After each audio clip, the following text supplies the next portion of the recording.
नमस्कार students. Career makers coaching centre के YouTube channel में आप सभी का स्वागत है। टाइम टू टाइम बेटा हम आपके लिए नई नई वीडियोस लाते रहते हैं और इन वीडियोस का हमारा जो मकसद है लाने का वो ये है कि आप सभी बच्चे एक अपना जो कोर्स है जो आप लोगों को वीडियोस के माध्यम से मिल जाए और आप अच्छी तरह उसको प्रिपेयर कर लें और एग्जाम में जो भी दिक्कत परेशानियां आती हैं उसको आप रिजॉल्व कर लें। तो यही हमारा मकसद है कि ज्यादा से ज्यादा बच्चों तक ये हमारी वीडियोस पहुंचे, हमारे द्वारा बनाए गए जो कोर्स हैं अलग अलग सब्जेक्ट के वो पहुंचे। अगर आप लोगों को हमारे द्वारा बनाई गई वीडियोस पसंद आती हैं तो हमारे चैनल को लाइक कीजिए, शेयर कीजिए, सब्सक्राइब कीजिए और बेल आइकन ऑल पे प्रेस कीजिए ताकि जो भी वीडियोस हम लोग नई नई बनाए उसका अलर्ट आप तक पहुंच सके। जो हमारे टॉपिक्स हैं लाइव क्लासेसों की जो रिकॉर्डिंग है वो डाली जा रही है जिसमें अलग अलग टीचरों के माध्यम से आपको पढ़ाया जा रहा है, चाहे वो इंग्लिश वाले सर हों, चाहे वो जीके के, ज्योग्राफी के, पॉलिटी के, हिस्ट्री के, इकोनॉमिक्स के, साइंस के, कोई भी सर हो या हो मैथ के सर या रीजनिंग के सर, इनके द्वारा ये वीडियोस लाइव क्लास की डाली जा रही हैं। तो बच्चों इन्हीं क्लास का आप आनंद लीजिए और इन टॉपिक्स को आप अच्छी तरीके से पढ़िए ताकि आप लोगों के एग्जाम में जो भी क्वेश्चन आता है आप उसको जल्दी से अटेम्प्ट कर लें। तो चलिए स्टूडेंट चलते हैं क्लास के ऊपर, सभी अच्छी तरीके से तैयार करेंगे और नोट्स को प्रिपेयर करेंगे।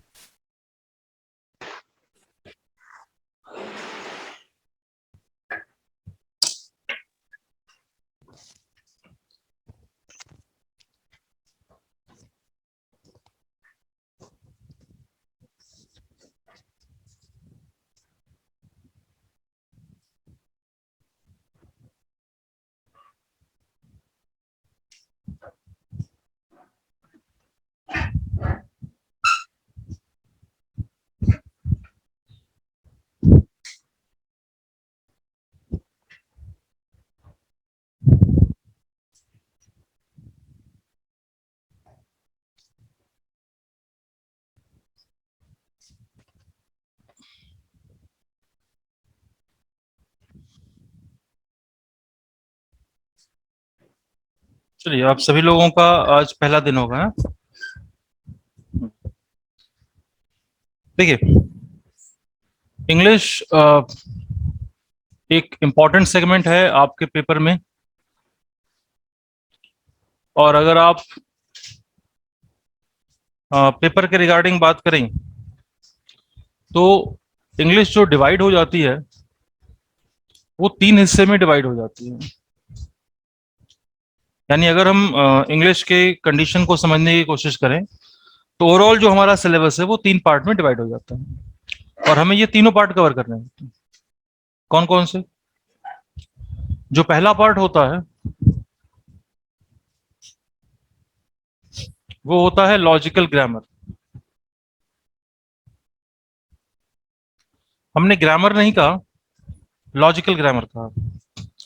तो ग्रामर और लॉजिकल ग्रामर में डिफरेंस क्या हुआ कि ग्रामर आपका जो होता है उसमें सिस्टमेटिकली रूल्स होते हैं, one by one rule follow up करते चले जाओ, ये ग्रामर होगा। लेकिन उसमें इंटरकनेक्टिविटी नहीं पाई जाती, एक पॉइंट से दूसरे पॉइंट का, एक टॉपिक से दूसरे टॉपिक का। लेकिन लॉजिकल ग्रामर में क्या होता है कि रूल्स के बदले कॉन्सेप्ट होते हैं और वो सारे के सारे कॉन्सेप्ट इंटरकनेक्टेड होते हैं। तो अगर हमें क्वेश्चन करने हैं इंग्लिश के और खासतौर से ग्रामेटिकल क्वेश्चन करने हैं तो हमको ग्रामर के से बदले हमको क्या पढ़ना पड़ेगा? Logical grammar. तो ये एक इसेंशियल पार्ट है, कंपलसरी पार्ट है। दूसरा जो हिस्सा होता है वो होता है कॉम्पोजिशन।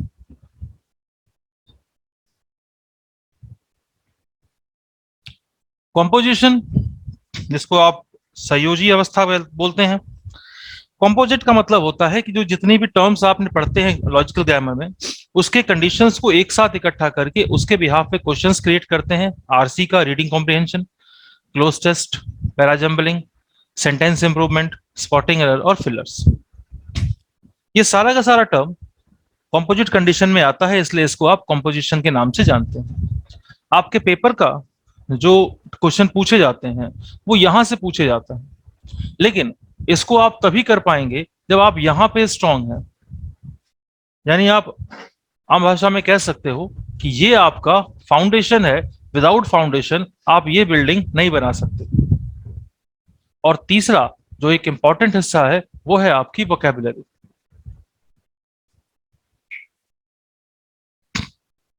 आप चाहे कोई भी पेपर दो XYZ, वोकैब उस पेपर में या तो 50% या कम से कम 40% के लिए पूछी जाती है। यानी अगर 20 क्वेश्चंस आपके हैं तो या तो 10 क्वेश्चन या फिर कम से कम 7 से 8 क्वेश्चन आपके वोकैब से आते हैं। वोकैबुलरी में antonym, synonym, one word substitution, spelling test और ईडियम, फ्रेज और प्रोवर्ब्स, ये वो सेक्शंस होते हैं जहां से मोस्टली आपसे क्वेश्चंस पूछे जाते हैं। अब आप अगर वोकैब को याद करते हैं तो आप गलती करते हैं। रीजन है कि आप जो भी याद करेंगे उसको आप, बट ऑब्वियस सी बात है, ह्यूमन नेचर है, एक आध हफ्ते में भूल जाएंगे। और जो आपको याद रह जाएगा 2 4 5, वो आपकी बहुत अच्छी किस्मत है, पेपर में एक भी नहीं आएगा। ठीक है, तो अब सवाल ये उठता है कि जो याद किया वो भूल गया और जो याद रहा वो आया ही नहीं। फिर भी हम लोग याद क्यों करते हैं? हम लोग इसलिए याद करते हैं कि अगर कभी किस्मत मेहरबान रही तो एक आध क्वेश्चन आ सकता है। यानी इन शॉर्ट अगर हम कहें तो हम ये मान के चलते हैं कि अगर खुदा हुआ मेहरबान तो गधा बनेगा पहलवान। लेकिन खुदा हर बार मेहरबान हो और गधा हर बार पहलवान हो, ये जरूरी नहीं। तो अब क्या किया जाए? क्या किया जाए? फिर दो तरीका है। या तो फिर उसको किस्मत के भरोसे सॉल्व किया जाए, 4 ऑप्शन पे 4 देवताओं को बुलाया जाए, अक्कड़ बक्कड़ खेला जाए, बी फॉर बजरंग बली और डी फॉर दुर्गा जी का नाम लेके कुछ ना कुछ किया जाए। यह प्रक्रिया बहुत ज्यादा सक्सेसफुल नहीं है। तो फिर क्या किया जाए? क्योंकि कभी कभी हनुमान जी विराम पे चले जाते हैं और माता रानी हमेशा साथ नहीं देती हैं, वो कमजोरों का साथ नहीं देती। तो एक टर्म आता है एटिमोलॉजिकल प्रोसेस। इंग्लिश की जो डेवलपमेंट हुई है वो 5th सेंचुरी BC में लैटिन और ग्रीक लैंग्वेज के बिहाफ पर हुई है। तो एटिमोलॉजिकल प्रोसेस में आपको जो वर्ड टर्मिनोलॉजी सिखाई जाती है वो लैटिन और ग्रीक की सिखाई जाती है। आपका ये सेशन करीब 7 से 8 दिन चलता है, जिसमें आपको एक शीट के माध्यम से ये सिखाने की कोशिश की जाती है कि आपको अगर कोई वर्ड याद भी नहीं है, आपने पढ़ा भी नहीं है और देखा भी नहीं है, उसके बावजूद भी आप उसका एंटो और सिनो कर लेते। और ये फैक्ट है, इसमें कहीं किसी प्रकार का कोई भी अतिशयोक्ति नहीं। लेकिन वहां तक पहुंचने से पहले हमें सबसे पहले क्या स्टार्ट करना पड़ेगा? Logical grammar. लॉजिकल ग्रामर वो जर्नी होगी जो यहां से करीब 1-1.5 महीने जाएगी। इस जर्नी में हम लोग ग्रामर से रिलेटेड जितने भी टर्म्स हैं उनको सीखने और समझने की कोशिश करेंगे। आइए समझा।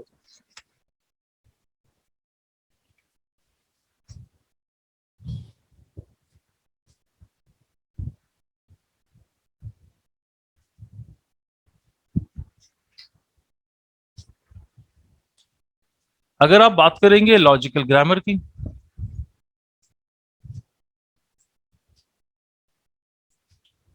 तो आपको यह समझना पड़ेगा कि ग्रामर क्या होता है।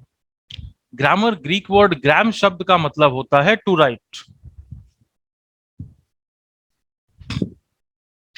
लिखना। और AR का मतलब नीचे से लिख दो। नीचे से। सर ग्राम मतलब ब्लैक बोर्ड से ना ऊपर जा रहा है, थोड़ा नीचे को लिख दो। ठीक है ठीक है, रुक जाओ।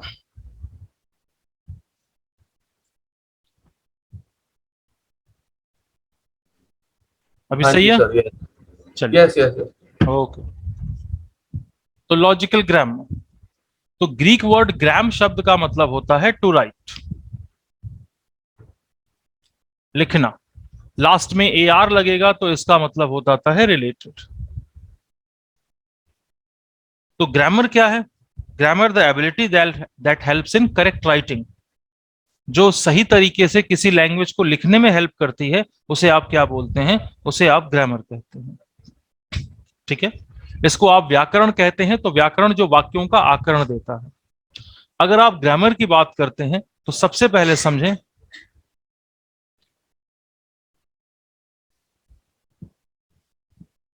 Smallest unit of a language. एक लैंग्वेज की स्मॉलेस्ट यूनिट क्या होती है भाई? लेटर, जिसको आप क्या कहते हैं? वर्ण।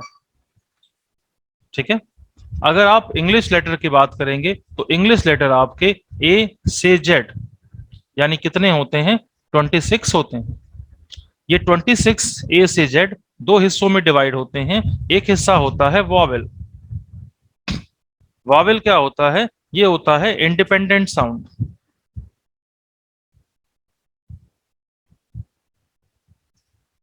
जिसकी अपनी खुद की आवाज होती है।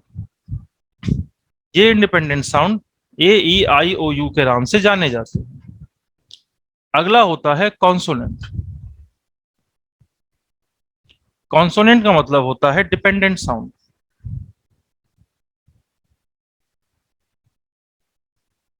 डिपेंडेंट साउंड इन 26 में से आप 5 निकालेंगे, ये आएगा आपका 21। एक केस और बनता है इसके अंदर, हाफ वॉवेल। हाफ वॉवेल का मतलब ये होता है कि letter of double sound.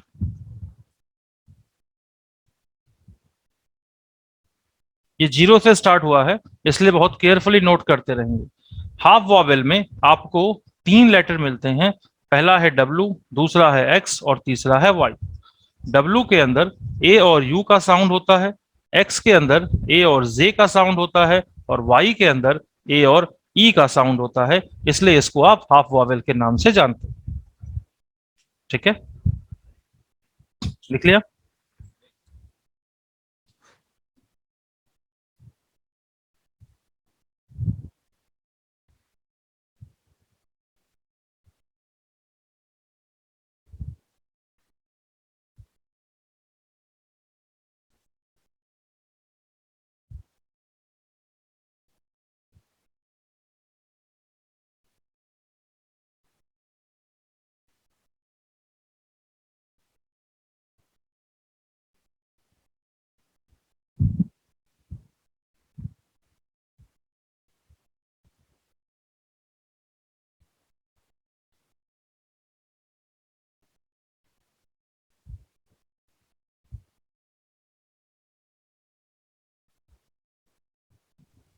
Sir half vowel वाला बताना एक बार। बच्चे देखो, चाहे वॉवेल हो चाहे कॉन्सोनेंट, सब में एक एक साउंड है। हाफ वॉवेल ये 3 लेटर ऐसे हैं जिसमें 2 साउंड है। आप जब डब्लू बोलोगे तो डब्लू में ए और यू का साउंड आएगा, वाई में ए और ई का साउंड आएगा, एक्स में उसको ए भी पढ़ते हैं और जे भी पढ़ते हैं। तो इनमें डबल साउंड होने की वजह से इनको हाफ वॉवेल कहते हैं। क्लियर है भाई? चलिए यस सर। आगे बात करें।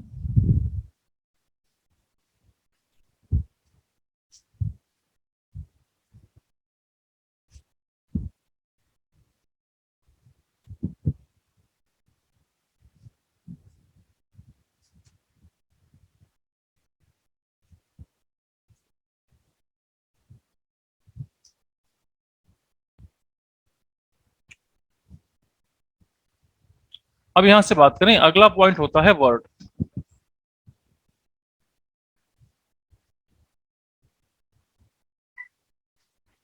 वर्ड, वर्ड क्या होता है? Group of letters with a complete sense.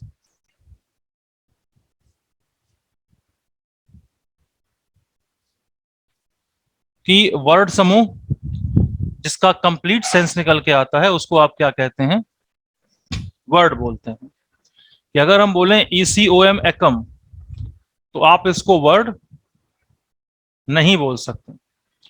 लेकिन अगर हम बोलें COME कम, तो ये वर्ड है। क्यों? क्योंकि इसकी मीनिंग निकल के आ रही है। अगर हम बोलें OGD, तो ये कोई वर्ड नहीं है। लेकिन अगर हम बोलें GOD, तो इसकी मीनिंग है। और अगर हम और सम्मान से किसी को कहते हैं DOG, तो इसकी भी मीनिंग है। और दोनों को दोनों वर्ड के रूप में लिखे जाएंगे। ठीक है, नोट कीजिए।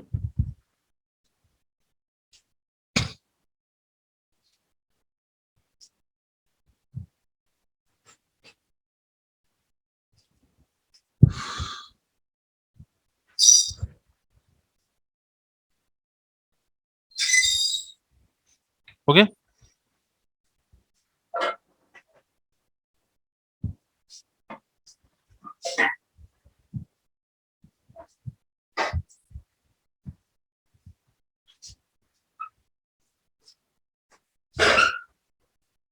हो गया भाई? चलिए,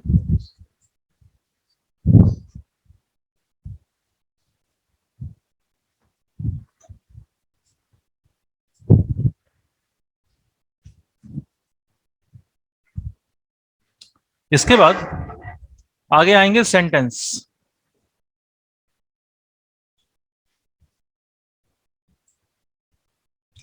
आप जब सेंटेंस की बात करेंगे, शांत रहें, आप जब सेंटेंस की बात करेंगे तो सेंटेंस का मतलब होता है group of words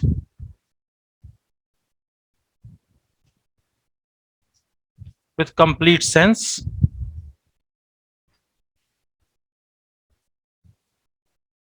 and proper pattern। तो वो शब्द समूह जिसका मीनिंग क्लियर हो रही हो और जो एक स्पेसिफिक पैटर्न को फॉलो कर रहा हो, उसको आप सेंटेंस के नाम से जानते हो। आप अगर बोलें इस तरीके से, जैसे अगर हम बोलें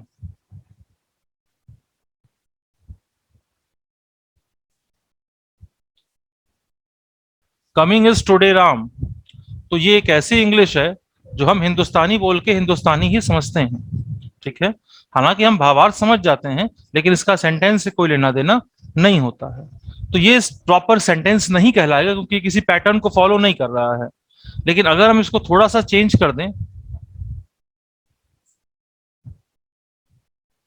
कि राम इज कमिंग टुडे, या फिर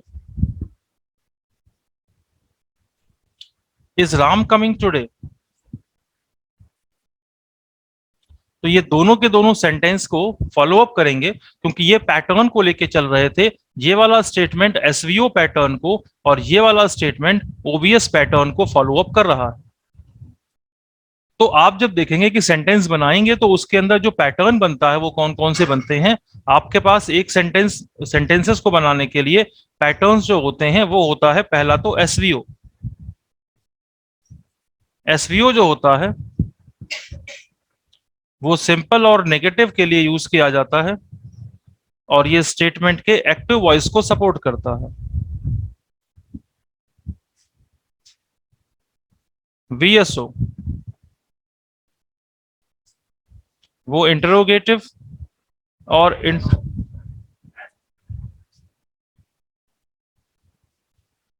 इंट्रोगेटिव नेगेटिव के लिए यूज किया जाता है, और ये स्टेटमेंट में एक्टिव एंड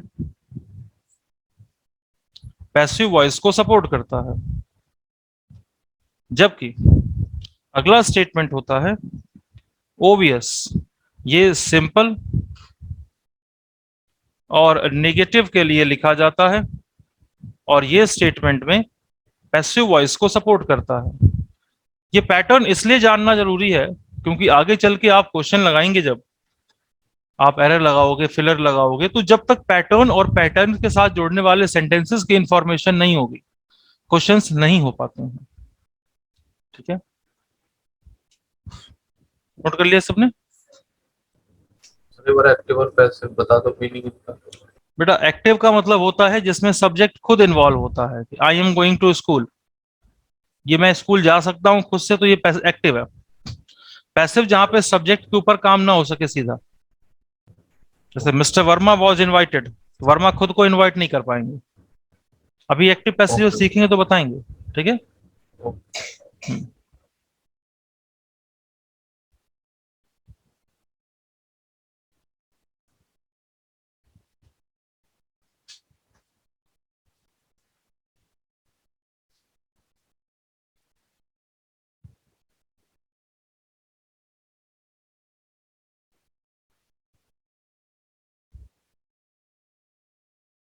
हो गया?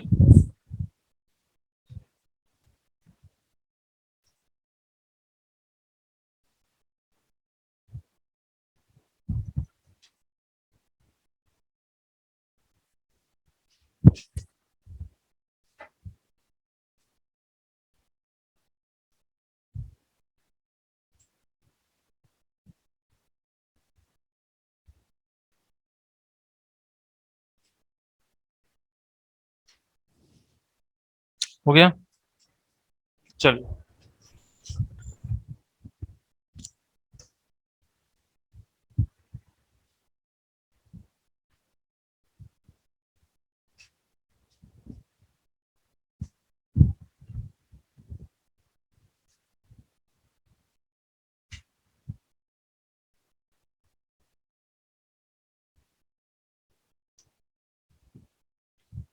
समझे? इसके बाद आगे बात करेंगे टाइप्स ऑफ सेंटेंसेस।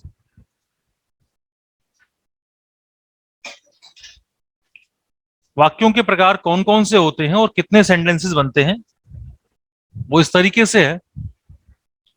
जो पहला सेंटेंस होता है वो सिंपल होता है, इसको साधारण कहते हैं।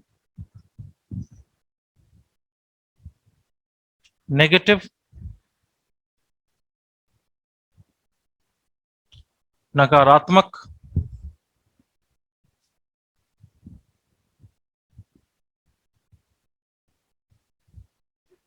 Interrogative,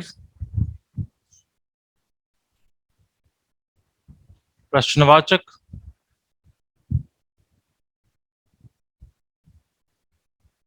interrogative negative,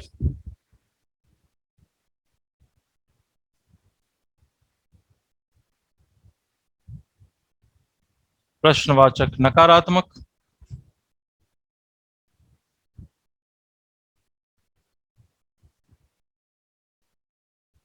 imperative, भावसूचक।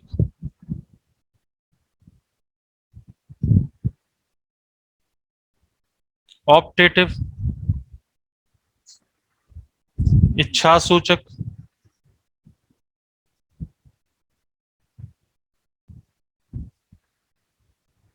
और एक्सक्लेमेटरी।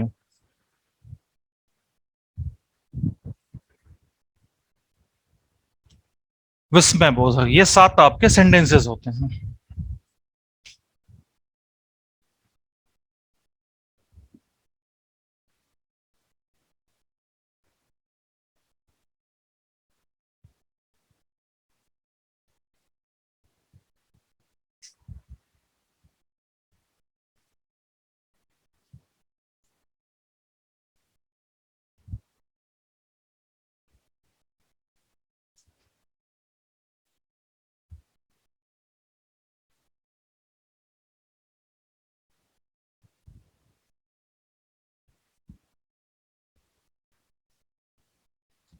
ओके, चलिए।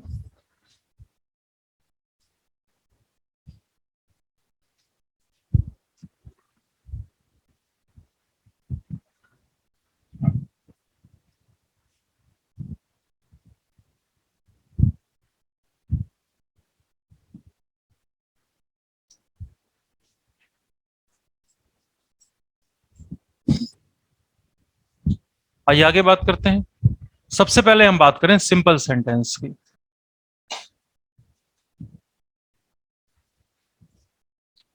सिंपल सेंटेंस जब लिखा जाता है तो उसका स्ट्रक्चर होता है subject plus helping verb, main verb, object और अदर वर्ड। अब एक सेंटेंस बनाने के लिए इन एसेंशियल पार्ट्स ऑफ स्पीच की जरूरत पड़ेगी हमें। तो अब जरा एक एक करके शुरू करेंगे कि ये होते क्या हैं और इनको किस तरीके से फाइंड आउट किया जाता है। आप देख रहे हो कि subject, helping verb, main verb, object और अदर वर्ड, ये जो इतने स्ट्रक्चर्स हैं, अगर इनको इकट्ठा करेंगे तब जाके एक स्पीच बनती है। और अगर एक स्पीच बनती है तो उस स्पीच के पार्ट को आप पार्ट्स ऑफ स्पीच के नाम से जानते हैं। तो सबसे पहले तो हम बेसिक पार्ट्स ऑफ स्पीच के बारे में बात करें और फिर उसके बाद सेंटेंसेस में इसकी प्रॉपर पोजीशन के बारे में समझने की कोशिश करते हैं। एक एक करके समझें। सबसे पहला जो होता है वो क्या होता है? सब्जेक्ट।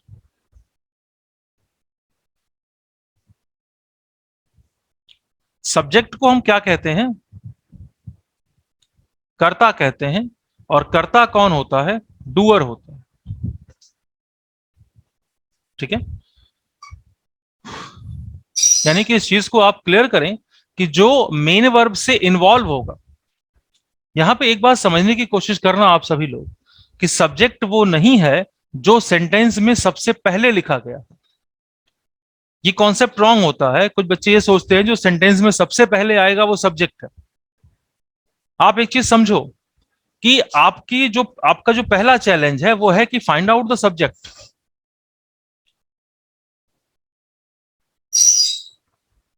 और कोई है? और कोई है बाहर?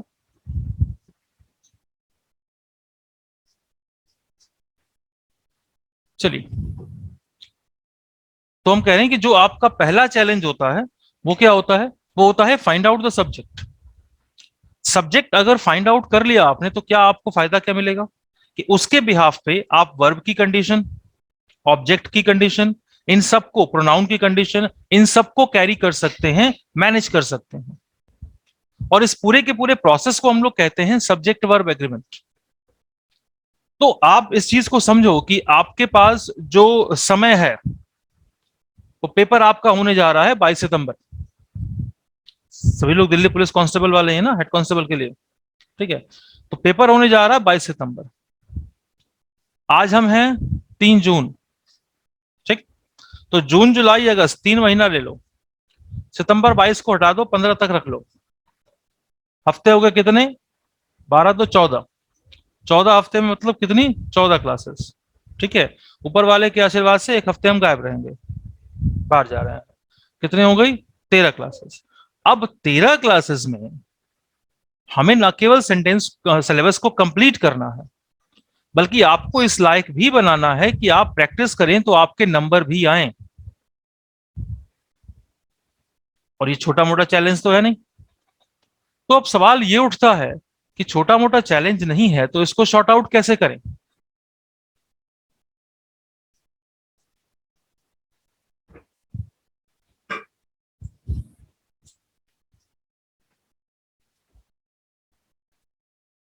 तो इसके लिए क्या करना चाहिए हमें? इसके लिए हमें, आप बताइए, इसके लिए क्या करना चाहिए? इसके लिए हमें मेघनाथ बनना होगा। अब पूछो कैसे मेघनाथ बनना होगा? जब मेघनाथ ने देख लिया कि साधारण बाणों से लक्ष्मण का कुछ नहीं बिगड़ना है, तो उन्होंने शक्ति बाण का इस्तेमाल किया। तो समझ में नहीं आ रहा? आएगा भी नहीं, आए भी नहीं। अगर हम उस जनरल तरीके से चलें कि लो भाई, नाउन है, इसके रूल है, प्रोनाउन है, प्रीपोजिशन है, एडजेक्टिव है, तो that will take a lot of time. वो 8 तो पार्ट्स ऑफ स्पीच ही होते हैं। एक खत्म होने में अगर 2 दिन लिया तो हो गए 16 दिन। उसके अलावा और भी टॉपिक है। जाके कहानी कहां बैठ रही है? 25 क्लास में। टाइम कितना है? 12-13 क्लास। तो अब हम साधारण बाणों से नहीं चल सकते, तो क्या लगाया? अब शक्ति बाण। अब ये शक्ति बाण क्या है? ये जो चल रहा है इसको आप कहते हैं पार्सिंग। ये इंग्लिश की एक समराइज स्टडी होती है। पार्सिंग आपको थोड़े में ज्यादा सिखा देती है। पार्सिंग अगले 4-5 क्लास, 6 क्लास के अंदर आपको इस लायक कर देगी कि आपके ग्रामर के जो भी क्वेश्चन होंगे सारे होने लगेंगे। और आप आज के बाद जब अपना पेपर सर उठाएंगे तो आज ही आपको 1-2 क्वेश्चन मिल जाएगा। तो पार्सिंग को थोड़ा सा समझना कॉम्प्लिकेटेड इसलिए हो जाता है क्योंकि पार्सिंग में हम लोग ये मान के चलते हैं कि अगर स्टूडेंट टारगेट बैच का बैठा हुआ है तो उसको ऑलरेडी थोड़ा बहुत कुछ ना कुछ पहले से आता होगा। अब बिल्कुल ही सन्नाटा है, रेगिस्तान पसरा हुआ है चारों तरफ, तो उसमें तो भाई पहले बारिश करेंगे, फिर गड्ढा खोदेंगे, फिर तालाब बनाएंगे, तब ना हरियाली होगी। बहुत बड़ा समय है। तो फिर ऐसी बंजर जमीनों के लिए क्या कर सकते हैं? लेकिन थोड़ा बहुत उर्वरक मौजूद है, थोड़ा बहुत यूरिया मारेंगे तो। समझ पा रहे हैं बात? नहीं समझ में आ रहा है ना? तो समझ में ना आए दिमाग मत लगाना। देखो, दिमाग क्यों मत लगाओ? बताओ, दिमाग क्यों मत लगाओ, बताओ। जो चीज कम होती है उसे सोच समझ के खर्च करते हैं। ये भी नहीं समझे? छोड़ो, हटा। अरे रुक जा प्रभु, रुक जा। तो समझो, पहले यहां पे एक एक करके समझते हैं। तो हम क्या बात कर रहे हैं बेटा? कर्ता यानी कि डूअर। अब कर्ता कौन है? सब्जेक्ट कौन है? कि one who is involve in doing action. अब सब्जेक्ट के प्लेस पर आपको 2 चीजें मिलती हैं। सबसे पहले मिलता है आपको नाउन मिलता है, और दूसरा मिलता है आपको प्रोनाउन। तो इसका मतलब अगर हम नाउन और प्रोनाउन के टर्म को समझें तो हम यहां सब्जेक्ट के टर्म को समझ सकते हैं। ठीक है? तो यहां पे आप एक एक करके समझें कि यहां पे पहली बात करें कि नाउन एज सब्जेक्ट। तो अगर हमें नाउन एज सब्जेक्ट समझना है तो सबसे पहले तो हमको यह समझना पड़ेगा कि नाउन है क्या। नाउन है क्या? तो अगर हम आपसे ये पूछते हैं कि नाउन है क्या, तो आपने बचपन से एक डेफिनेशन याद कर रखी है कि noun is the name of person, place और थिंग। ये डेफिनेशन आपकी रगों में इतनी अच्छी तरीके से बह रही है कि आपको बेहोशी की हालत में भी अगर पूछा जाए कि व्हाट इज अ नाउन, तो शायद अपना नाम आपको याद ना हो, लेकिन नाउन की डेफिनेशन आपको याद हो जाती है। लेकिन कभी आपने सोचा है कि ये डेफिनेशन कंपटीशन के एग्जाम में आपके किसी काम लायक है? तो आंसर है नहीं। तो फिर नाउन क्या है, और हम समझेंगे कैसे कि नाउन क्या है? तो एक प्रॉपर तरीका होता है, आपको जब किसी भी वर्ड की मीनिंग को क्लियर करना होता है तो डेफिनेशन याद करने से अच्छा है कि उसको उसके रूट टर्म से तोड़ दीजिए। और अगर आप उसको उसके रूट टर्म से तोड़ देते हैं तो ये बहुत इजी हो जाता है और आपको लाइफ टाइम उसकी डेफिनेशन भूलती नहीं है। ठीक है? आपको पता है कि अन का मतलब नॉट होता है, अनएजुकेटेड, अनएम्प्लॉयड, अननोन, अन का मतलब नॉट होता है। नो का मतलब भी नॉट होता है। मैथ का फॉर्मूला लगाओ, माइनस और माइनस प्लस। तो इसका मतलब कि नाउन क्या हुआ कि जहां कुछ भी नहीं नहीं है, नहीं नहीं है इसका मतलब क्या, जो सब कुछ है। तो फिर नाउन का मतलब क्या निकल के आया? नाउन का मतलब निकल के आया कि एनीथिंग इज नाउन। कुछ लोग इसको ऐसे भी कहते हैं कि any naming word is noun.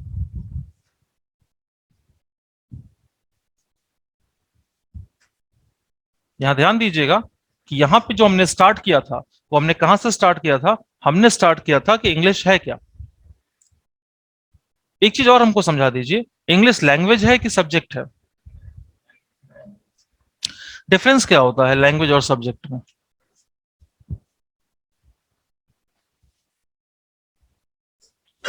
Language और सब्जेक्ट में डिफरेंस क्या होता है?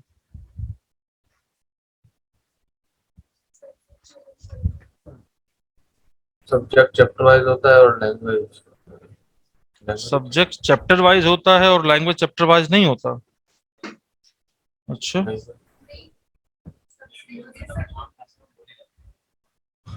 देखो, एक बड़ा सिंपल सा कंडीशन है कि सब्जेक्ट फैक्चुअल स्टडी होती है। कुछ फैक्ट होते हैं, कुछ पैमाने होते हैं, कुछ फॉर्मूले होते हैं, उनके ऊपर अगर हम स्टडी करते हैं तो इट इज सब्जेक्ट। और लैंग्वेज क्या होती है? सेंसुअल स्टडी होती है कि लैंग्वेज को हम जब पढ़ते हैं तो उसमें हमारे टर्म्स, फीलिंग्स, इमोशंस भी कनेक्ट होते हैं। आप सब्जेक्ट में इंफॉर्मेशन दे सकते हैं, लेकिन सब्जेक्ट में मैसेजेस को पास नहीं कर सकते। लेकिन लैंग्वेज के थ्रू आप मैसेजेस पास करते हैं और इंफॉर्मेशन भी देते हैं। एक चीज का और ध्यान रखिएगा, अगर हम नॉर्मली किसी लैंग्वेज को लिखें, इंग्लिश, फ्रेंच, जर्मन, तो ये हम एक लैंग्वेज की बात कर रहे हैं। लेकिन अगर हमने इनमें से किसी भी लैंग्वेज के साथ द जोड़ दिया, यानी इंग्लिश न करके हमने द इंग्लिश किया, फ्रेंच न करके हमने द फ्रेंच किया, जर्मन न करके हमने द फ्रेंच किया, तो द के साथ ये कंडीशन उसके नेशनलिटी की बात करती है। यानी अगर आपसे पूछे हम कि इंग्लिश और द इंग्लिश में क्या डिफरेंस है, तो आपका आंसर ये होना चाहिए कि English is a language but the English is the nationality. अगर हम कहें फ्रेंच और द फ्रेंच में क्या डिफरेंस है, तो French is a language while the French is the nationality. तो अगर हम ये कहें कि the English defeated French in the war of Waterloo, तो एक चीज बताइएगा कि the English defeated the French सही है कि the English defeated the French सही है? द फ्रेंच सही है, बिकॉज हम दोनों के साथ अगर कनेक्ट कर रहे हैं तो हम नेशनलिटी की बात कर रहे हैं, ना कि लैंग्वेज की बात कर रहे हैं। ये छोटे छोटे पॉइंट हैं जो आपको पिक करने हुए चलने हैं। इसमें कोई डाउट किसी को? चलिए, यहां तक नोट कर लिया सब लोगों ने?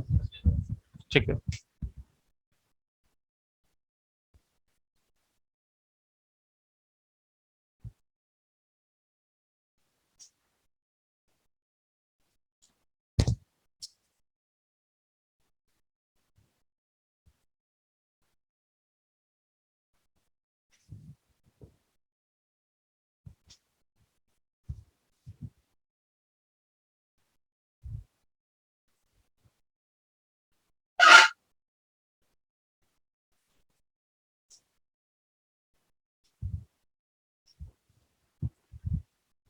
हो गया?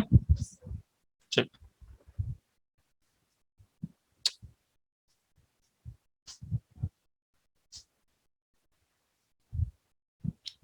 तो हमने यहां तक बात की है कि नाउन कोई भी नेमिंग वर्ड है।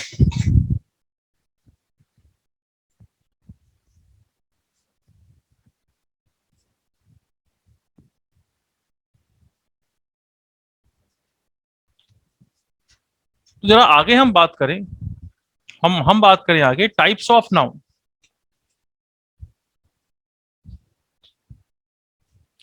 अगर नाउन के टाइप्स की बात करते हैं तो सबसे पहला क्या है बच्चे? सबसे पहले है प्रॉपर नाउन। आपने इसको बचपन से पढ़ा है, तो प्रॉपर नाउन को समझने के लिए इस वर्ड को ब्रेक कर दीजिए। Prop plus er is equal to proper. Prop plus er is equal to proper. जिस वर्ड के लास्ट में ER लगेगा उसका मतलब हो जाएगा रिलेटेड, और प्रॉप का मतलब होता है ओन या सेल्फ। इस वर्ड से आपने प्रॉपर्टी वर्ड सुना होगा, प्रोप्राइटर वर्ड सुना होगा। तो प्रॉप प्लस अर प्रॉपर, यानी इसका मतलब क्या हो गया कि that is related with self, कि एक ऐसा नाउन जो खुद से जुड़ा हो। अब सोचिएगा, जो खुद से जुड़ा होगा इसका मतलब वो किसी और से जुड़ा हुआ नहीं होगा। तो सीधी सी बात है कि प्रॉपर नाउन का मतलब क्या है कि नाउन दैट इज यूनिक और इंडिविजुअल इन इटसेल्फ, यानी जो अपने आप में यूनिक है, अकेला है, और जिसका कहीं कोई दूसरा ऑल्टरनेटिव नहीं होता है, उसे आप क्या कहते हैं? प्रॉपर नाउन कहते हैं। इसको आप हिंदी में व्यक्तिवाचक संज्ञा कहते हैं।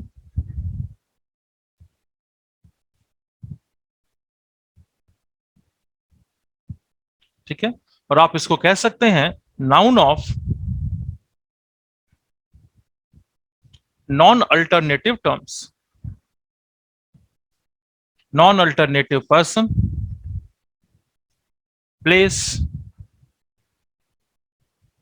एंड थिंग, यानी जिसमें हम किसी व्यक्ति, वस्तु या स्थान की तो बात करते हैं परंतु उसका विकल्प नहीं होता। एक जैसे नाम बहुतों के हो सकते हैं लेकिन पहचान जो है वो एक ही पर आकर रुकती है। अगर हम बोलें दिल्ली, तो दिल्ली एक ही रहेगी। आप भले ही गाजियाबाद रहते हैं और आपने अपने गली का नाम दिल्ली रखा हुआ है, लेकिन उसके मुख्यमंत्री जो है हमारे केजरीवाल साहब नहीं बनेंगे। ठीक है, तो दिल्ली एक ही होगी। अब रवि, ये बहुतों के नाम होंगे रवि, आप कई सारे रवि को जानते भी होंगे, लेकिन आप दो रवि को जानते हैं, एक से पैसे आपको लेने हैं और एक से पैसे आपको देने हैं। तो जब आप सुनेंगे कि रवि आया है जिससे आपको पैसे लेने हैं, तो आप कहीं भी रहेंगे चुपचाप उसके सामने जल्दी से आ जाएंगे। और आप सुनेंगे रवि है जिसके पैसे आपको देने हैं, तो आप कहीं भी रहेंगे, आप कह देंगे वो लोग घर पे नहीं।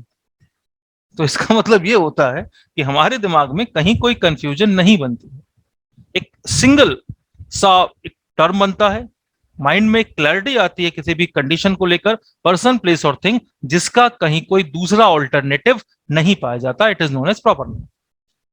अब अगर आप प्रॉपर नाउन की बात करेंगे कि प्रॉपर नाउन सब्जेक्ट के रूप में कैसे काम करता है, तो प्रॉपर नाउन सब्जेक्ट के रूप में कैसे काम करेगा, तो पहला पॉइंट कि a proper noun is singular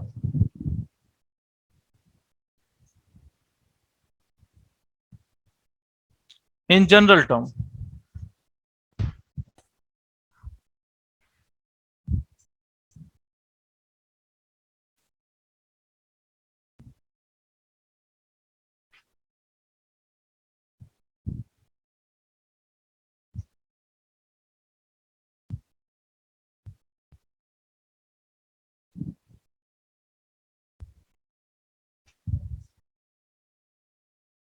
ठीक है, तो पहला पॉइंट कहता है कि प्रॉपर नाउन सिंगुलर है। दूसरा पॉइंट कहता है if proper noun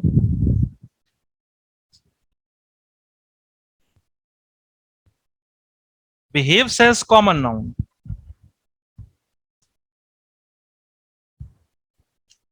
it may be plural also.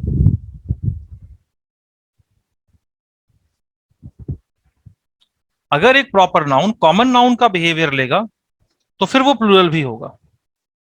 इसका मतलब यहां पर दो पॉइंट समझ में आ रहे हैं कि प्रॉपर नाउन जनरली सिंगुलर है, और अगर प्रॉपर नाउन का बिहेवियर कॉमन नाउन की तरह आता है तो फिर वही आपका प्रॉपर नाउन क्या हो जाएगा, प्लूरल भी हो जाएगा। एग्जाम्पल के तौर पर देखने की कोशिश करते हैं।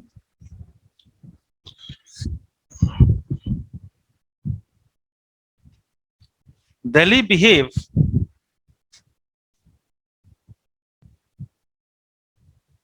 in same manner as we with it। हमने कहा इसमें से एरर अगर निकालना हो, आपको पता है इस तरीके से क्वेश्चन देगा, वो स्लैश कर देगा, ए कर देगा, बी कर देगा, सी कर देगा, लास्ट में डी कर दिया, नो एरर। तो कभी भी ऐसे क्वेश्चन सॉल्व करना हो ना, तो ये जो स्लैश है ना, इसको इग्नोर करके चलिएगा। रीजन है कि ये स्लैश इसलिए देता है कि आपको कंफ्यूज कर सके, पूरा वो एक ही सेंटेंस होता है और हर वर्ड की कंडीशन दूसरे के साथ कनेक्ट होती है। ठीक है, तो हमने कहा अगर प्रॉपर नाउन के रूप में, सब्जेक्ट के रूप में आपने क्या रखा, दिल्ली, और दिल्ली कौन सा नाउन है भाई, प्रॉपर नाउन, तो जनरली ये प्रॉपर नाउन इज सिंगुलर। तो स्ट्रक्चर ये कहता है कि if a proper noun is singular it mean the verb is also singular. अच्छा, ये तो आपको पता ही होगा कि V1 हमेशा प्लूरल होता है,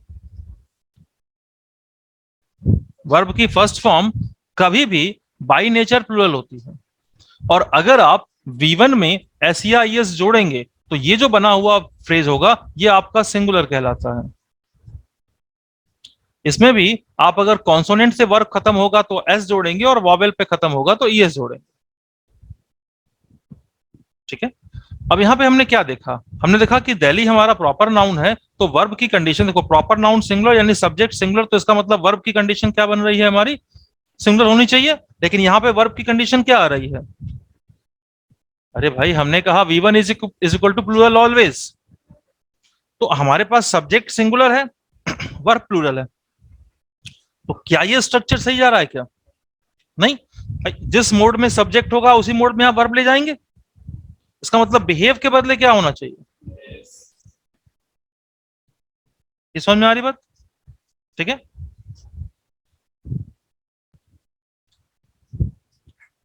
हमने कहा प्रॉपर नाउन अगर कॉमन नाउन की तरह बिहेव करे तो ये प्लूरल हो सकता है। ठीक है, जैसे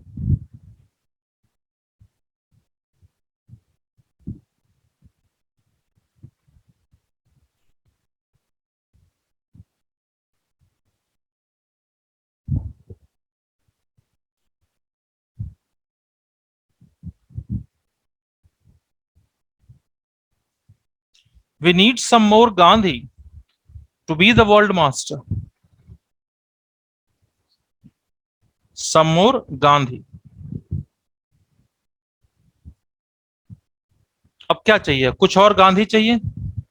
अच्छा, गांधी जी तो एक ही थे, बापू, बापू तो है नहीं अब सोचो, हमें कुछ बापू चाहिए तो बुला के लाओ, उनको बुला के लाने में बड़ी दिक्कत है। तो कुछ बापू चाहिए या कुछ ऐसे लोग चाहिए जिनकी सोच बापू जैसी हो, तो इसका मतलब हमको ऐसे लोग चाहिए जिनकी आइडियोलॉजी महात्मा गांधी जैसी हो, जो खुद महात्मा गांधी ना हो। अब जब इस कंडीशन में एक से ज्यादा लोग चलेंगे तो एक से ज्यादा की कंडीशन हमेशा कॉमन नाउन को फेवर करती है, तो फिर क्या काम करेंगे, वी नीड सम मोर गांधीज। और अब यहां पे गांधीज जो है वो कॉमन नाउन का बिहेवियर है, न कि प्रॉपर नाउन का। बस समझ रहे, जैसे अगर हम लिखें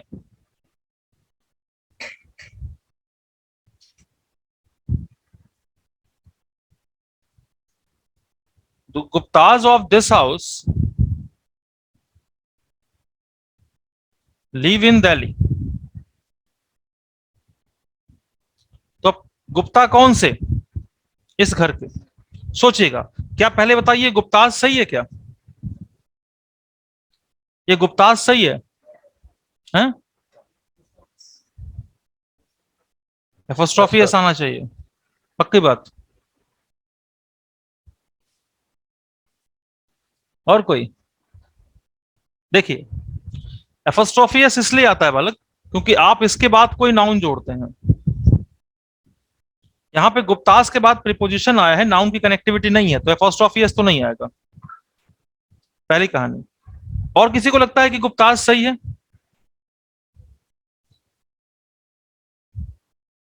और किसी को लगता है गुप्तास सही है? सब सही। नहीं सही है? सही है। सही है? पक्की बात? क्यों? गुप्ता मतलब एक कम्युनिटी को प्रेफर कर रहा है ना, गुप्ताज। नहीं, कम्युनिटी को प्रेफर नहीं कर रहा बेटा, फैमिली को प्रेफर कर रहा है। हाँ मतलब वो आप गुप्ताज समझो family मतलब। कि अगर हमने कहा गुप्ता फैमिली, हाँ जी। सपोज दैट इस घर में सारे के सारे गुप्ता रहते हैं, बाहर लिखा हुआ है गुप्ता निवास, ठीक है? लिखते हैं कि नहीं, यादव निवास, गुप्ता निवास, तो क्या कैसे लिखते हैं? गुप्ता निवास, सावधान यहाँ गुप्ता रहते हैं, ये तो नहीं लिखते खैर, लेकिन गुप्ता निवास लिखते हैं। अब उस घर में 5 गुप्ता रहते हैं, रामू गुप्ता, श्यामू गुप्ता, राबड़ी गुप्ता, सोनिया गुप्ता, माया गुप्ता। सबके लास्ट के नाम में क्या लगा? गुप्ता। तो गुप्ता एक हुए कि एक से ज्यादा हुए? अच्छा, जो एक से ज्यादा हुआ उसका बिहेवियर प्रॉपर नाउन है कि कॉमन नाउन है? कॉमन नाउन है, क्योंकि प्रॉपर नाउन तो एक होता है। अच्छा, अगर इनका बिहेवियर अगर कॉमन नाउन है तो इनके साथ लगा हुआ है तो सही है, उसमें तो कोई डाउट है नहीं। लेकिन ये गुप्ता कहां से हैं? इसी घर से हैं, तो इसका मतलब ये स्पेसिफिक केस है, तो ये अपने साथ द कैरी करेगा। बात समझ रहे? तो कहानी क्या बनी जाके कि the Gupta's of this house. समझ रहे? अच्छा, एक और एग्जांपल देख लेते हैं।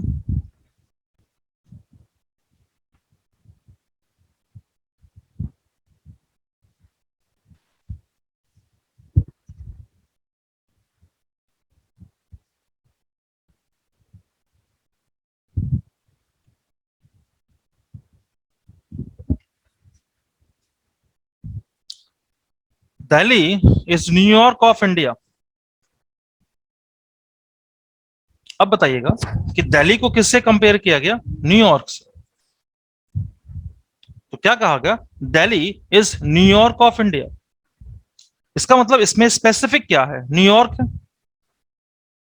ठीक है? तो जब आप दो नाउन को कंपेयर करते हैं आपस में, तो उस कंडीशन में जो स्पेसिफिक नाउन होगा, प्रॉपर जो स्पेसिफिक होगा, उसे आप किसके साथ कैरी करते हैं? उसके आप द के साथ कैरी कर सकते हैं। हम बोलते नहीं है किसी को, है? घर वाले बोलते हैं ना आपको कि आप तो हमारे घर के चश्मो चिराग हैं, बोलते हैं कि नहीं? कि तुम तो घर के शेर हो, लालटेन हो, बोलते नहीं है? ठीक है, तो शेर है मतलब क्या, जंगल में जाकर रहोगे? नहीं, आपकी क्वालिटी और शेर की ब्रेवरी दोनों आपस में कंपेयर की जा रही है। अगर आप बहुत ज्यादा सच बोलते हैं तो आपके फ्रेंड क्या कहते हैं? हरिश्चंद्र आ गए, बोलते हैं कि नहीं बोलते हैं? इसका मतलब आपको कम क्वालिटिव तरीके से कंपेयर करते हैं। तो ऐसी कंडीशन में जो स्पेसिफिक कंपैरिजन होगा वो द के साथ कैरी होगा। ठीक है भाई, नोट कर लिया?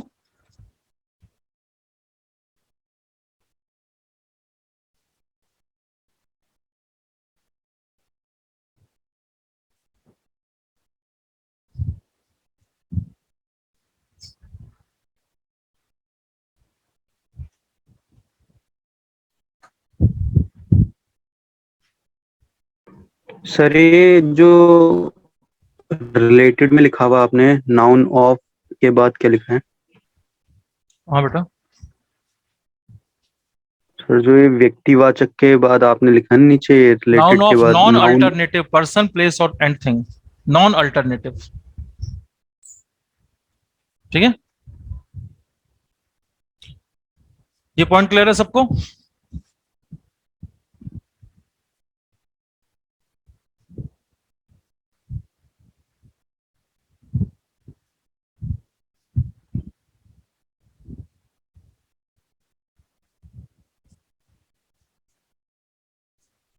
आइए प्रॉपर नाउन के बाद अगला पॉइंट लेके चलते हैं, और अगला नाउन है आपका कॉमन नाउन। कॉमन नाउन को हम लोग जातिवाचक संज्ञा के नाम से जानते हैं। जातिवाचक संज्ञा का कोई भी संबंध किसी भी जाति से नहीं, ये नहीं कि जो जातियों को दिखाएगा वो जातिवाचक संज्ञा है, ऐसा कुछ नहीं। ठीक है, आप समझें, कॉमन नाउन को समझना हो तो आप इस वर्ड को फिर ब्रेक करें। कॉम शब्द का मतलब होता है ऑल, और ऑन शब्द का ग्रीक में मतलब होता है रिलेटेड। ये मत सोचिएगा कि हम तो पढ़े हुए हैं ऑन का मतलब पर, वो ब्रिटिश फॉर्म, लेकिन इंग्लिश जो है लैटिन ग्रीक फ्रेंच के साथ कनेक्ट होती है तो फिर मीनिंग चेंज हो जाती है। तो कॉमन का मतलब क्या हो गया कि ऐसा नाउन जो रिलेटेड है किसके साथ, सबके साथ, उसे आप क्या कहते हैं, कॉमन नाउन कहते हैं। ठीक है, यानी आप इसमें कुछ चीजों को कनेक्ट कर सकते हैं। आप कह सकते हैं कि नाउन दैट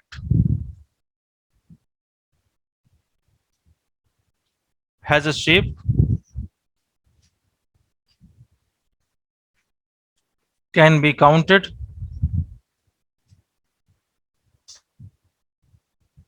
और हैज ऑल्टरनेटिव्स। जिस नाउन का शेप होता है, जिस नाउन को गिन सकते हैं, जिस नाउन के विकल्प संभव होते हैं, उसे आप क्या कहते हैं, आप उसे कॉमन नाउन के नाम से जानते हैं। ठीक है, जैसे student, teacher, pen, car, fan, book, city, cow, बहुत सारे वर्ड हैं। तो मैक्सिमाइजेशन हमेशा किसकी चलती है भाई, कॉमन नाउन की। ठीक है, अब इसको हम थोड़ा समझें कि common noun as subject.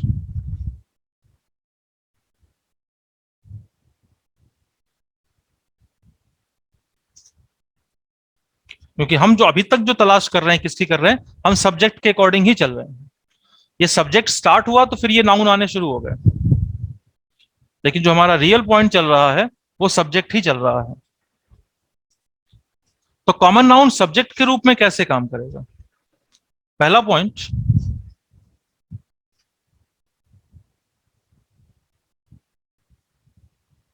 a common noun is used as singular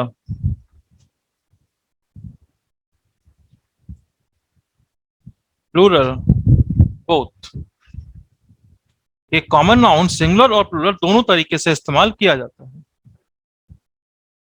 दूसरा,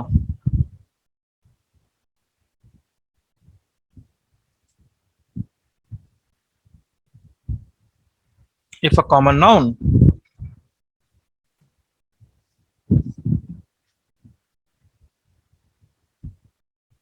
represents its entire community,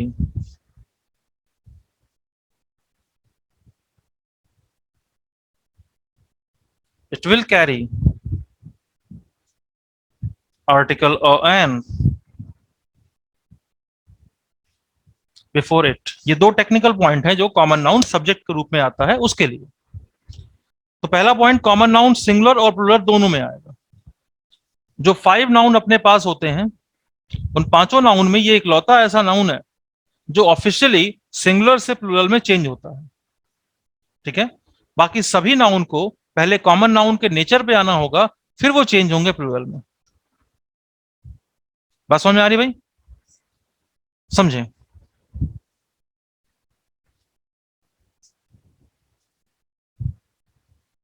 There is a boy asking about you।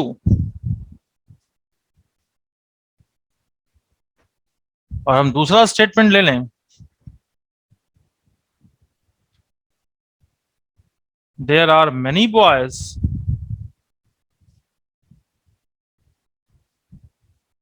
asking about you।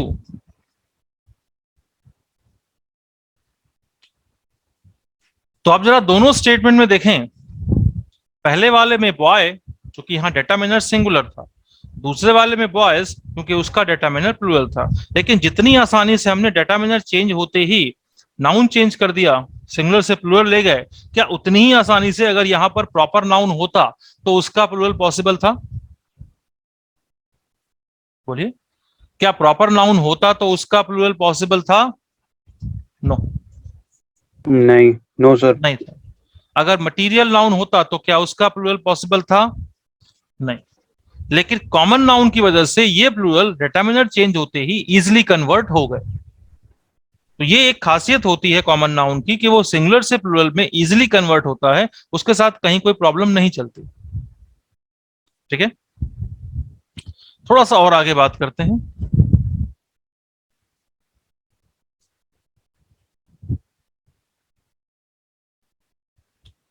इसके बाद कंडीशन चेंज कर लेते हैं।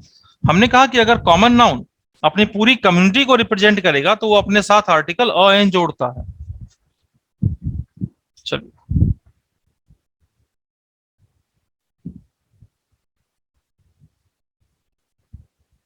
स्टूडेंट इज नोन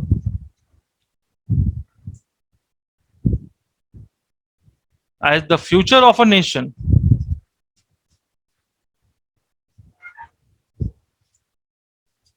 तो आप बताएं कि क्या यह स्टेटमेंट सही है या इसमें कोई चेंज होने की जरूरत है?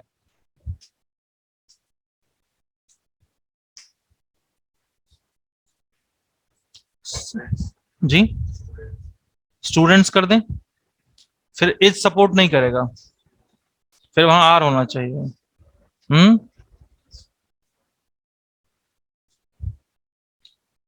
क्या ये सेंटेंस सही है या इसमें किसी चेंज की जरूरत है?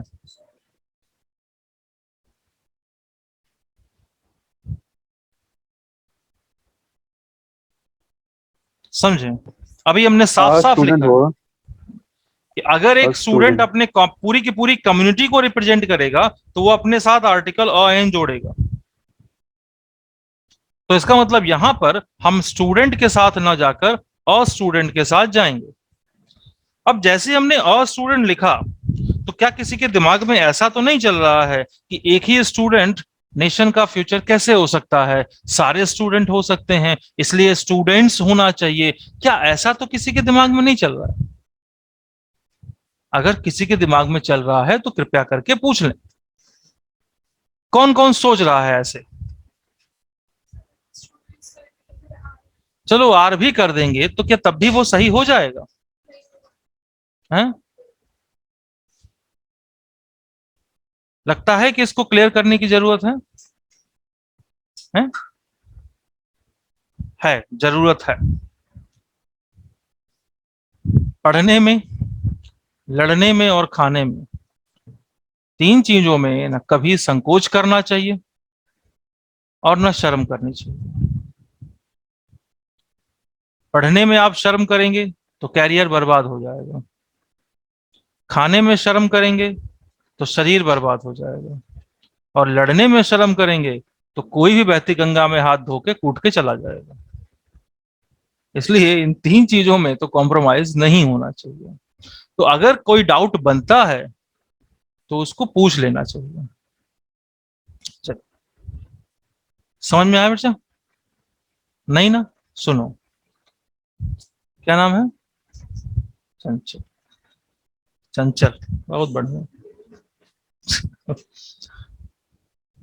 चंचल, 7 बजे का अगर कॉलेज है, नींद कितने बजे खुल जाती है?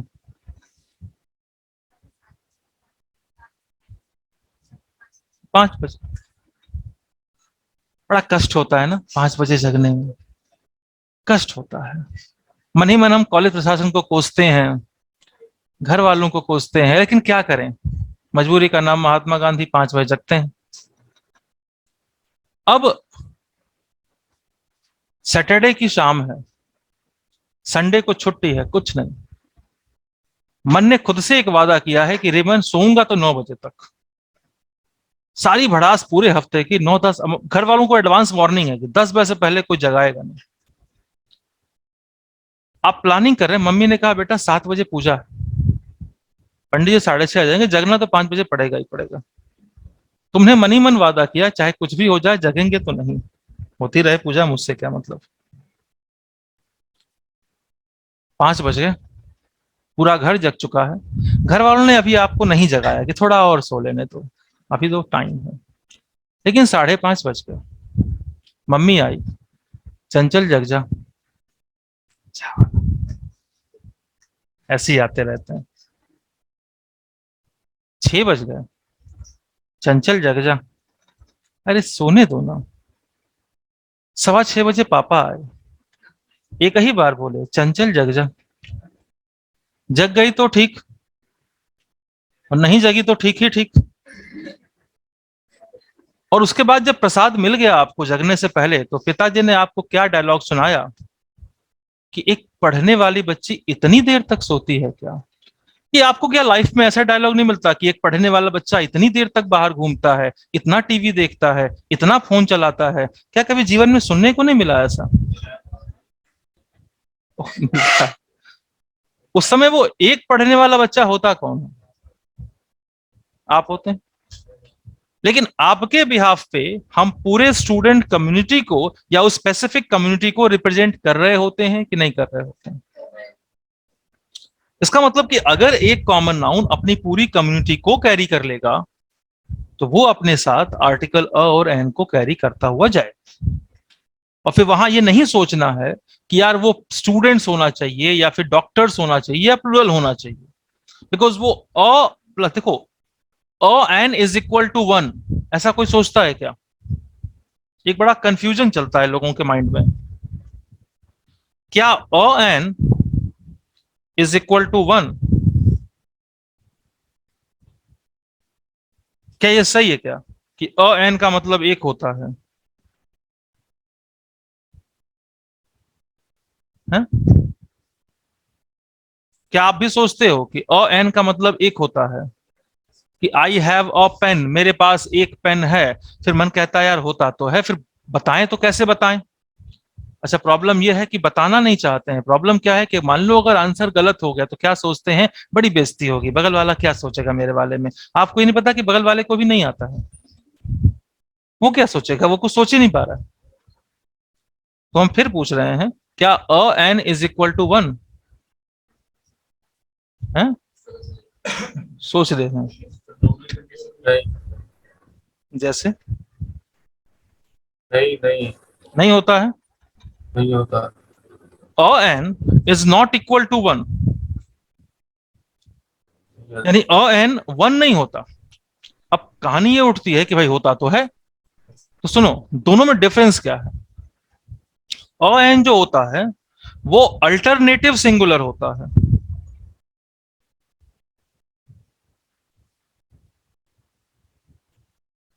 इसका मतलब है कोई भी एक। कुछ और पूरे 1 जो प्रोग्रेस होता है ग्रुप को ये करता है। नॉन अल्टरनेटिव सिंगुलर होता है,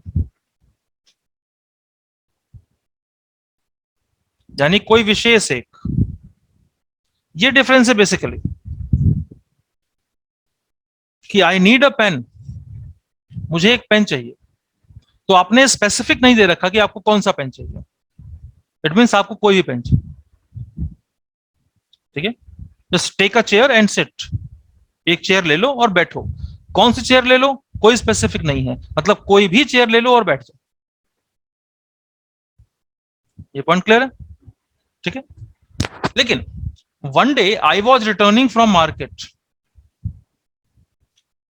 ये वन डे जो था, जिस दिन मार्केट से लौट रहा था, वो कोई भी दिन था कि कोई पर्टिकुलर दिन था? एक डिफाइंड दिन था ना भाई।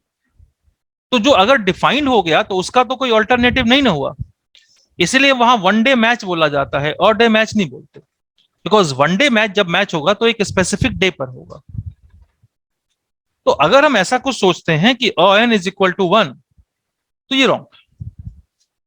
ठीक है, इसलिए यहां पर अगर हमने बोला कि अ स्टूडेंट, तो यहां हम किसी भी स्टूडेंट की बात कर रहे हैं, ना कि किसी स्पेसिफिक एक स्टूडेंट की बात कर रहे हैं।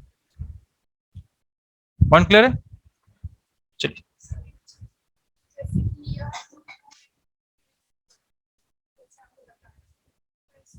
बेटा इसमें बहुत सफिक्सेस कहलाते हैं ये। हम शीट दे देंगे आप लोगों को, परेशान मत हो। हम एक दो क्लास के अंदर ही आपको प्रीफिक्स और सफिक्स की शीट दे देंगे, और वोकैब बिल्डअप कैसे करना है, बनाना कैसे है, उसकी 2-3 क्लासेस दे लेंगे। आप प्रैक्टिस करते रहना उस पर। ठीक है।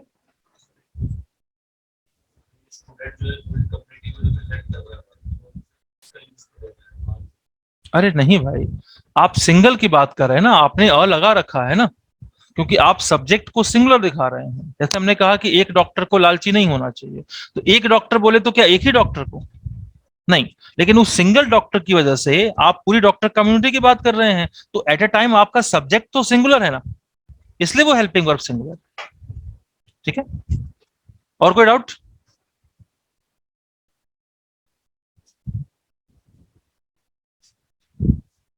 ये लिख लिया सबने?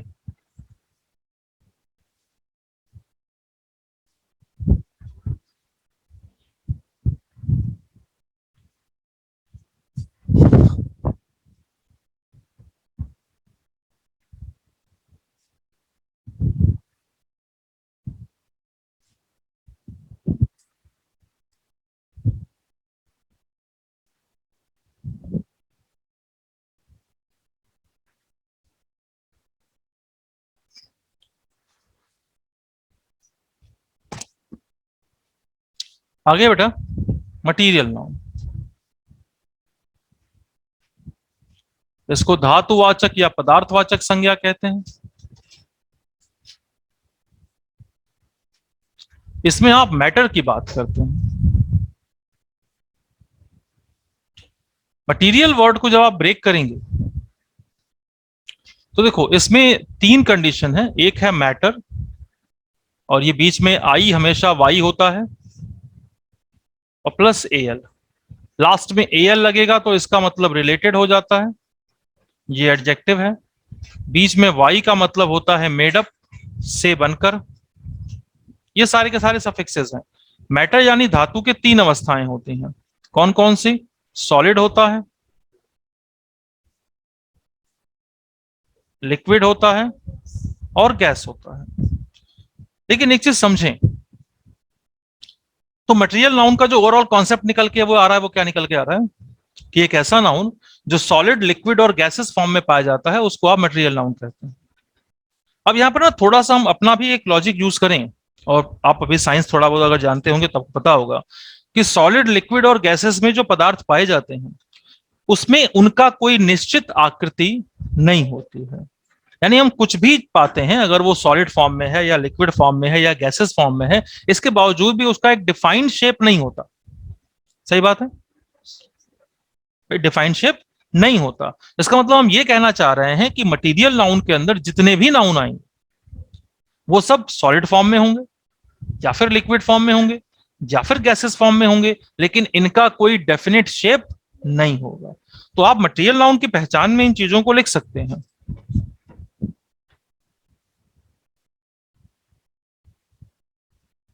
Noun that has no shape,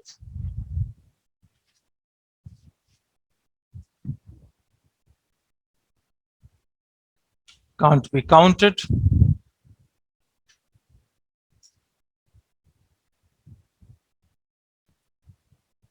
is found in metric unit। ये तीन कंडीशन जहां अप्लाई होगी वहां पे आप मटेरियल नाउन के लिए जाएंगे। ठीक है, यानी जिस नाउन का कोई शेप नहीं है, जिसको आप गिन नहीं सकते, और जिसको आप मेट्रिक यूनिट, मेट्रिक यूनिट का मतलब होता है मापन की अवस्था, लीटर, मीटर, ग्राम, किलोग्राम, ये सभी आपके मेट्रिक यूनिट होते हैं। तो कोई भी नाउन या कोई भी चीज जो इस मेट्रिक यूनिट में फॉलो अप करती है, काउंटिंग में नहीं आती, वो चाहे उसका शेप हो चाहे ना हो, अगर वो काउंटिंग में नहीं है, किसी मेट्रिक यूनिट से कनेक्टेड है, तो फिर वो मटेरियल नाउन ही जाएगा। जैसे शुगर, राइस, व्हीट, हम उसको मेट्रिक यूनिट में कैरी करते हैं, तो इसलिए वो मटेरियल कंडीशन में ही जाएगा, वो कॉमन नाउन में नहीं जाएगा। थोड़ी सी बात को और समझते हैं। इसका मतलब अब यहां पर जो हम नाउन बना सकते हैं, जैसे गोल्ड बना सकते हैं, वाटर बना सकते हैं, सिल्वर कर सकते हैं, मिल्क कर सकते हैं, बहुत सारी चीजें। लेकिन एक छोटा सा पॉइंट जो फंसता है, वो कभी कभी यहां एक कंफ्यूजन हल्का सा आ जाता है। अगर हम बोलें आपसे कि मिल्क और मिल्क बॉटल में क्या डिफरेंस है, या फिर आपसे अगर हम बोलें कि ऑयल और ऑयल टैंकर में क्या डिफरेंस है, या फिर अगर आप हमसे कहें कि इंक और इंक पेन में क्या डिफरेंस है, तो इसमें समझो कि इनमें से ये जितने भी नाउन करेक्ट होते जा रहे हैं, इसका कोई शेप नहीं है। मिल्क, ऑयल, इंक, इनका कोई शेप नहीं है, तो इनकी जो वैल्यू है वो है आपकी मटेरियल नाउन। लेकिन जैसे ही आपने इनको शेप में कन्वर्ट किया, तो इसकी जो वैल्यू आ गई वो आ गई कॉमन नाउन। और अब अगर प्लूरल बनना होगा तो इनके प्लूरल पॉसिबल हैं, और वो भी जिनमें शेप है वहां पे, यानी मिल्क्स, ऑयल्स और इंक्स ना होके बॉटल्स, टैंकर्स और पेन्स के साथ लिखा जाएगा। ठीक है।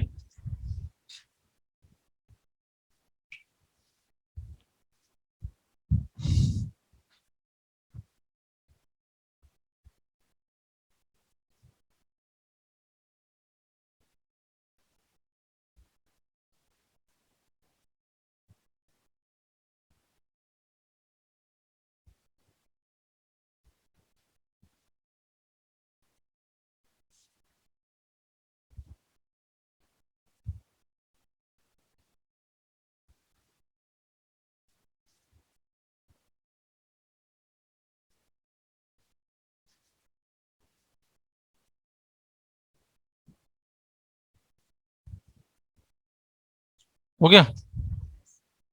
चलिए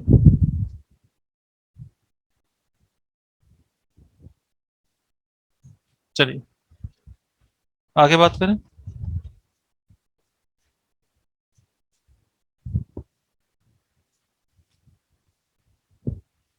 इसके साथ थोड़ा सा हम एब्स्ट्रैक्ट नाउन को भी देख लें, फिर दोनों के करेक्ट टर्म एक साथ समझते हैं।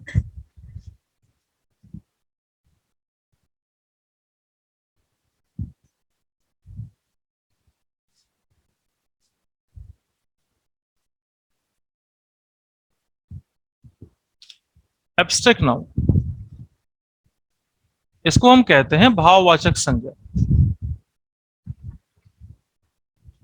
अब एब्स्ट्रैक्ट को अगर हम ब्रेक करते हैं तो एब का मतलब हो जाता है नॉट, स्ट्रैक्ट का मतलब होता है फिक्स या शेप। इस वर्ड से स्ट्रक्चर वगैरह वर्ड आपने सुना होगा। अब एब्स्ट्रैक्ट ये कहता है कि जिसका कोई डेफिनेट शेप या साइज नहीं है, तो आप उसको क्या कहते हो? Abstract noun. जरा सोचो, जिस नाउन का कोई शेप और साइज नहीं है, इसका मतलब उसको देख नहीं सकते, उसको टच नहीं कर सकते। तो जिसे हम देख नहीं सकते, टच नहीं कर सकते और जिसका कोई शेप साइज नहीं है, तो उसे हम एक्चुअली कर क्या सकते हैं? फील कर सकते हैं। तो इसका मतलब जो डेफिनेशन निकल के आ रही है वो ये निकल के आ रही है,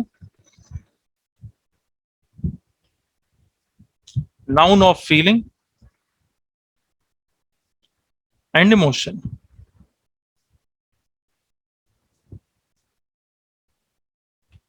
तो जिस नाउन की कनेक्टिविटी फीलिंग और इमोशंस के साथ होती है उसको आप क्या कहते हैं? उसको आप एब्स्ट्रैक्ट नाउन के नाम से जानते हैं। इसको आप भाववाचक संज्ञा कहते हैं। आप थोड़ा समझें, जैसे ट्रस्ट, फेथ, हेट, लव, ये सारे के सारे एब्स्ट्रैक्ट नाउन। ठीक है। देखा भी होगा आप लोगों ने, जैसे हम कोई कहता है कि हमारी दोस्ती बहुत गहरी है, तो बता भाई कितने किलोमीटर? पॉसिबल नहीं है। तो इस तरीके से हम एब्स्ट्रैक्ट नाउन को कनेक्ट करते हैं। जैसे कि आप, खैर अभी तक तो खैर आप लोगों ने दो चार चुड़ैल देखी है कि नहीं? चुड़ैल वगैरह देखा है कि नहीं अब तक? चुड़ैल, भूत, पिशाच अभी तक देखा नहीं? अभी तक नहीं देखा? सुना है? देखा नहीं है? पता नहीं। हम तो खैर तीन तीन तीन बार हमारा एनकाउंटर हुआ है, एंड सीरियसली इट्स ट्रू। कुछ लोग यकीन नहीं करते, ऊपर वाला आपको यकीन दिलाए, ठीक है, लेकिन हमने देखा है। तो अब I can share my feeling that it was the great experience of life, and you can say that if you are not going to interrupt them, they are not going to interrupt you also. अगर आप उनको परेशान नहीं करेंगे तो आपको परेशान नहीं करेंगे। उनका नाम निशाचर है, वो रात में चलते हैं जी। बड़ी पुरानी बात है। It's a true event And I know that most of you will not believe over this, but it's true. It is the incident around 2012, and it was November night. I and my friend, we were on the way of our home at village, और हम लोगों का national highway पड़ता है, बगल में hospital है, वहां से अराउंड करीब 500 यार्ड के आसपास चलना होता है, अपना मकान आ जाता है। तो हम लोग जब उतरे और वहां से हम लोग जब चल रहे थे, so there was a lady wearing blue bordered white sari ahead of us. So we did not suspect that she may be the supernatural or whatever. We just thought that हो सकता है किसी घर कोई प्रॉब्लम हो। तो हम लोग ये थोड़ा सा तेज चल के पूछते हैं कि ये किसके घर की लेडी है, दिक्कत क्या है, कौन एडमिट है, क्योंकि गांव में ऐसा होता है कि सब लोग एक दूसरे के साथ कनेक्ट होते हैं। She was going with normal pace and we started almost running, but the surprising thing that distance was not going to be covered, कि हम लोग करीब करीब दौड़ना शुरू कर दी और वो जैसे चल रही वैसे चल रही थी, लेकिन हम लोगों की दूरियां कमी नहीं हुई थी। So it was the suspect that oh she may be something else. फिर आगे चलने के बाद, थोड़ा सा आगे चलने के बाद ऐसे रास्ता मुड़ जाता है, सीधे निकल जाता है, आगे तालाब है, पूरा पानी भरा हुआ, तो वो ऐसे मुड़ी और तालाब पर चलते चलते चलते चल के वो गायब हो गई। So it is the true incident and I have experienced it. तो होता है, कुछ लोग मानते हैं, कुछ लोग नहीं मानते हैं। अगर आप गॉड में मानते हैं तो इन चीजों के अंदर भी मानना चाहिए, ठीक है। नहीं मानते तो ईश्वर आपकी इच्छा पूरी करे, आपके साथ कुछ ऐसा हो कि आप मानो, ऐसा आप कह सकते हैं, ठीक है। नहीं, आप जब उनको देख के चिल्लाओगे, परेशान रहोगे। एक बार तो करीब दोपहर में 1 बजे के आसपास हुआ हमारे साथ।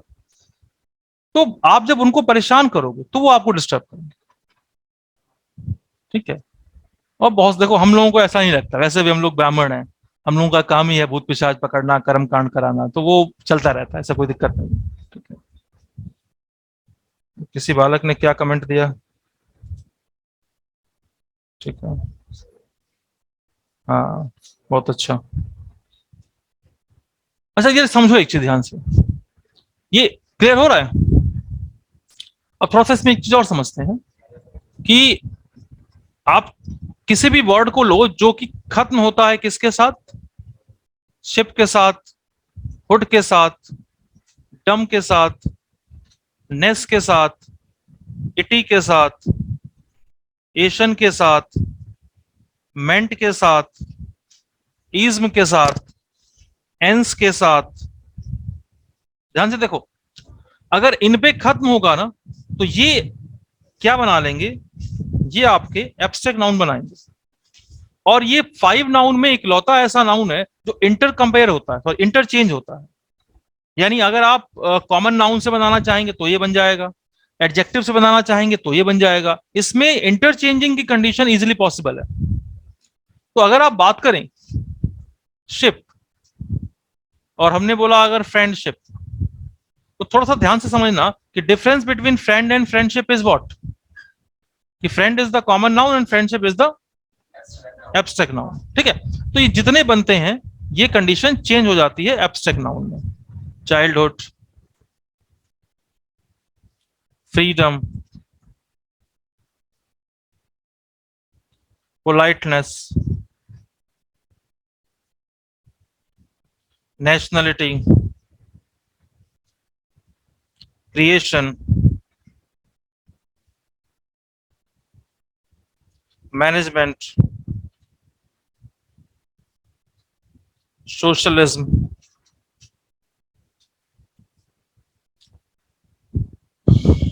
ठीक है। ये पहचान करने का तरीका है।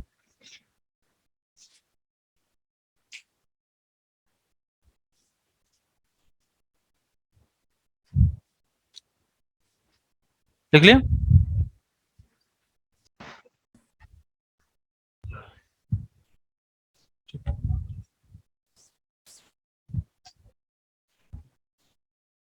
हो गया, समझो।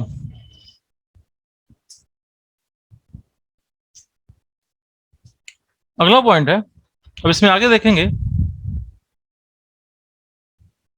कि material abstract noun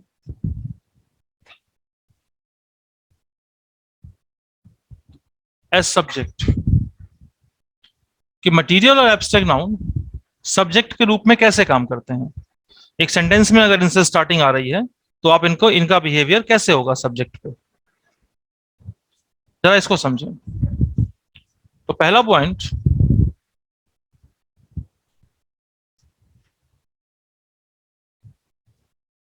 a material abstract noun is singular। तो इनका बिहेवियर हमेशा क्या माना जाता है, सिंगुलर। ठीक है, जैसे अगर हम बोलें 10 लीटर मिल्क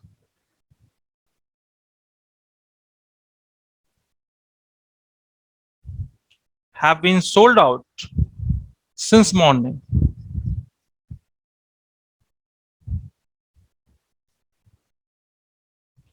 तो क्या ये सही है? अच्छा, कुछ बच्चे सोचेंगे कि सिंस लगा है तो हैव बीन सेलिंग होना चाहिए, तो वो नहीं होगा, ये परफेक्ट कॉन्टिन्यूअस टेंस नहीं बनेगा। रीजन है कि यहां पर पैसिव वॉइस बन रहा है। तो सोचिए, बताइएगा कि 10 लीटर मिल्क ये काउंटेबल है कि अनकाउंटेबल है? पक्का 10 लीटर मिल्क काउंटेबल है कि मेजरेबल है? मेजरेबल। मेजरेबल। भाई हम अलग अलग थोड़ी कर सकते हैं मिल्क को। So it is what, it is measurable. और कोई भी मेजरेबल यूनिट हमेशा क्या होती है, अनकाउंटेबल मानी जाती है। और जो अनकाउंटेबल यूनिट होती है वो हमेशा क्या होती है, सिंगुलर होती है। तो अगर ये यूनिट सिंगुलर है तो जाहिर सी बात है कि यहां पर जो हम हैव लगा रहे थे प्लूरल, वो कहां चला गया, हैज में चला गया। कि 10 litre milk has been sold out since morning. बस समझ रहे? जैसे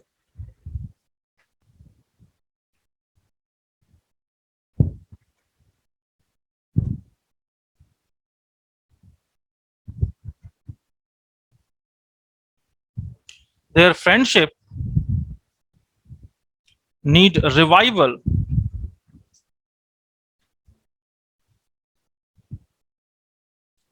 as soon as possible।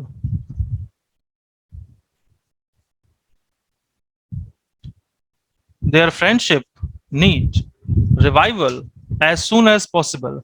क्या ये सेंटेंस सही है?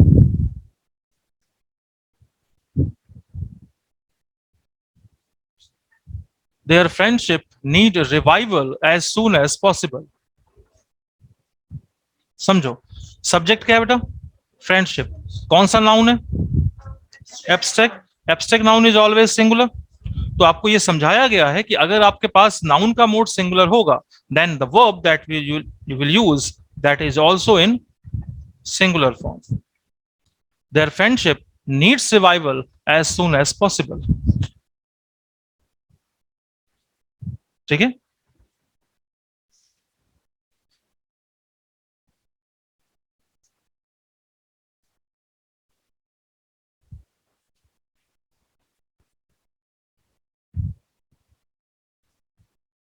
चलिए एक और आंसर देखते हैं। This ring is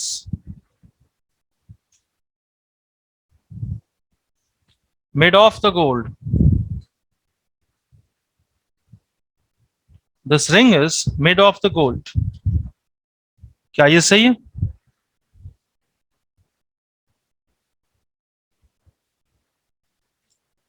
है? देखो सुनो, नहीं वॉज इसका कोई प्रॉब्लम नहीं है। गोल्ड के पहले आपने क्या लगाया?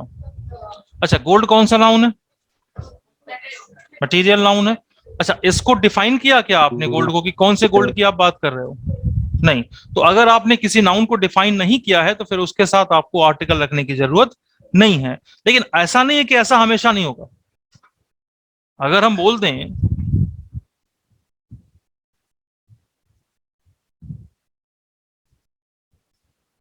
Gold of this ring is not pure, तो अब क्या काम कर रहे हैं, अब हम गोल्ड को जोड़ रहे हैं जो कि इस पर्टिकुलर रिंग के साथ कनेक्टेड है। तो ये एक स्पेसिफिकेशन हो गया। अब यहां पे आप द का यूज करेंगे। बात समझ रहे हैं? जैसे he is in a childhood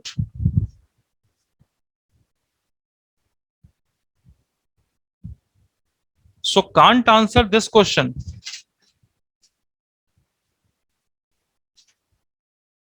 He is in a childhood so can't answer this question. क्या ये सेंटेंस सही है?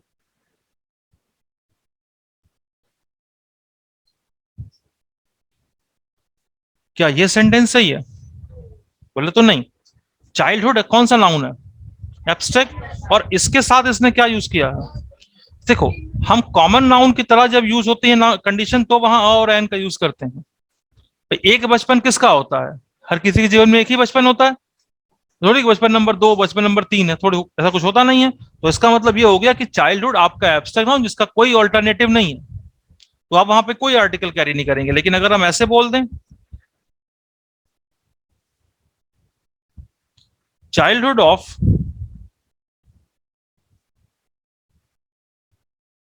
अकबर